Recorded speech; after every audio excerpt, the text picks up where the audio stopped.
59वा ज्ञानपीठ पुरस्कार हा विनोद कुमार शुक्ल यांना भेटलेला आहे. तो 2024 चा आहे. हे लक्षात ठेवा. हे छत्तीसगड मधील पहिले आणि हिंदी भाषेतील 12वे लेखक ठरलेले आहेत. याच्या आधीचा म्हणजे 58वा पुरस्कार हा जगद्गुरू रामभद्राचार्य आणि गुलजार यांना भेटलेला आहे.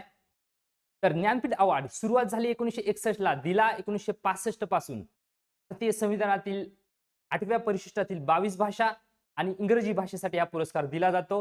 हा मरणोत्तर दिला जात नाही. मग कोण देतं? तर भारतीय ज्ञानपीठ ही संस्था देते.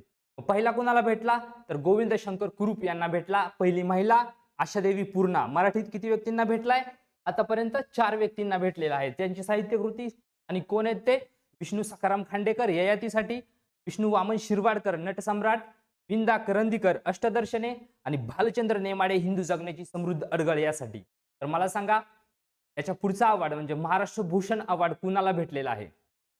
असे यांसारखे अपडेट्स जाणून घेण्यासाठी जोडले जा. थँक्यू.